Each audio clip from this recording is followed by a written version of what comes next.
Bonjour, Philippe Goutheyron, je suis sous-directeur de la protection et de la gestion de l'eau et des écosystèmes aquatiques au ministère de la Transition écologique, au sein de la direction de l'eau et de la biodiversité. L'intervention dans cette chaire sur la régulation, les enjeux de régulation, elle a visé principalement à rappeler le modèle en fait, aujourd'hui de la régulation de la gestion de l'eau dans les bassins, un modèle qui est décentralisé à l'échelle des grands sous-bassins hydrographiques, puis à l'échelle des sous-bassins. C'était l'enjeu de rappeler également que finalement cette gestion de l'eau, elle s'organisait dans ces bassins, mais elle s'organisait aussi avec des grands principes. L'eau paye l'eau, dont on a beaucoup parlé aujourd'hui, et puis l'autre grand principe qui est important, c'est le principe préleveur-payeur ou pollueur-payeur. Et le sujet, c'était de mettre ces grands principes finalement en perspective face au changement climatique, face à une raréfaction de la ressource, une diminution de la ressource disponible dans les années à venir et donc une nécessité de repenser peut-être la gestion des usages et cette régulation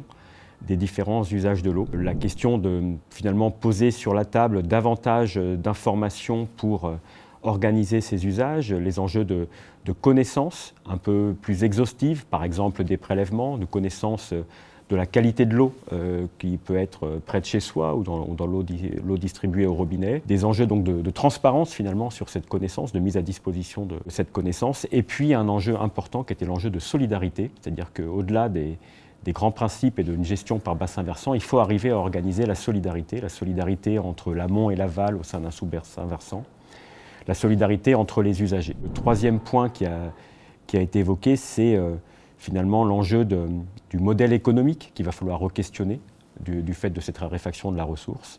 Modèle économique qui va, petit cycle et grand cycle, qui va forcément être perturbé aussi par les nouveaux enjeux auxquels on va devoir faire face, typiquement en matière de distribution de l'eau et d'assainissement de l'eau avec la directive eaux résiduaires urbaines qui a été révisée, et donc une nécessité désormais d'adresser des nouveaux types de traitements, tertiaires, quaternaires. Tous ces enjeux-là, finalement, amènent à re-questionner le prix de l'eau. On en a beaucoup parlé ce matin, amène à re-questionner qui doit se mobiliser pour financer le traitement de l'eau potable, mais plus largement, comment mobiliser les acteurs autour d'une gouvernance de l'eau à l'échelle d'un grand bassin versant, sur le grand cycle de l'eau, pour organiser une gestion de la ressource et organiser une préservation des écosystèmes aquatiques et des milieux associés. Mais le débat avec la salle était très intéressant, très enrichissant. Il a montré quand même une certaine convergence sur les enjeux d'évolution du prix de l'eau. Donc le débat avec la salle s'est quand même très concentré sur le petit cycle de l'eau, sur les enjeux d'assainissement et de distribution d'eau potable, sur les enjeux de rénovation des réseaux de distribution. Ce qu'il a montré, c'est que nécessairement, il va falloir revoir le prix de l'eau. On a beaucoup discuté de part fixe, par variable. On a parlé aussi de tarification. Moi, je crois qu'il faut aussi garder en tête les enjeux de tarification sociale. C'est-à-dire qu'à côté d'une